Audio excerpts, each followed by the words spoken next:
আলহামদুলিল্লাহ রাব্বিল আলামিন ওয়াসসালাতু ওয়াসসালামু আলা সাইয়্যিদিল মুরসালিন ওয়া আলা আলিহি ওয়া সাহবিহি আজমাইন। আগামী ১ নভেম্বর দৈনিক ফুলকির ২৪তম প্রতিষ্ঠা বার্ষিকীতে বাংলাদেশ জামাত ইসলামীর পক্ষ থেকে ফুলকি পরিবারকে আন্তরিক অভিনন্দন জানাচ্ছি। সাথে সাথে আগামী প্রতিষ্ঠা বার্ষিকী যাতে সুন্দর এবং সার্থক হয় এই প্রত্যাশা করছি। সাভারের দৈনিক ফুলকি সাভার, ধামরাই, আশুলিয়ার আমার জানা মতে একটা জাতীয় দৈনিক পত্রিকা। এর বাইরে কোনো জাতীয় পত্রিকা আছে কিনা আমার জানা নাই।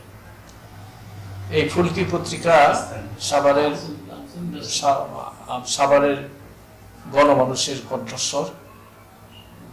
সাভারের মাটি এবং মানুষ এই পত্রিকার সাথে সম্পর্কযুক্ত।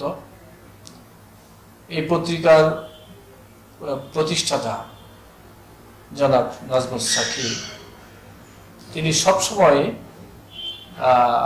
দেশের মানুষের কল্যাণের কথা বলছে। সত্য প্রকাশে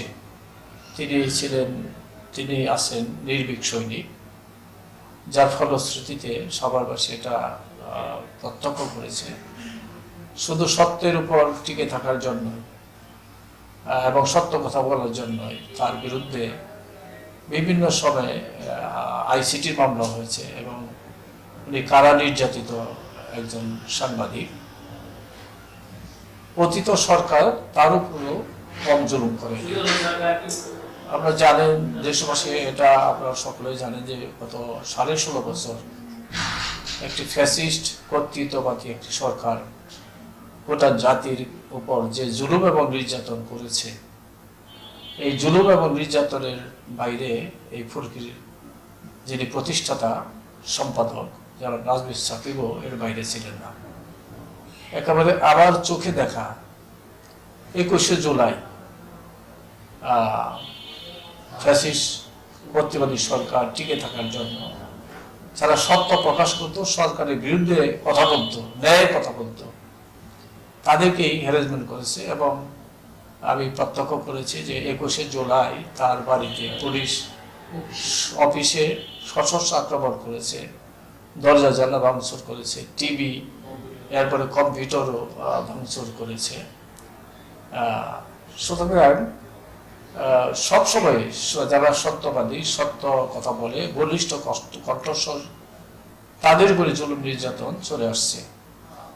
আমি এই পত্রিকার উত্তরোত্তর সমৃদ্ধি এবং সাফল্য কামনা করছি এবং সাধারণবাসীকে পত্রিকা আমি উদাত্ত আহ্বান জানাবো। আমরা আমাদের অবস্থান থেকে এই পত্রিকার সাফল্যের জন্য আমরা সর্বাত্মক প্রচেষ্টা, সহযোগিতা যদি চাই কখনো, তাহলে আমরা সহযোগিত হাতকে প্রসারিত করব। আমরা এই পত্রিকার মাধ্যমে সারা দেশের খবর আমরা জানি, শুনি।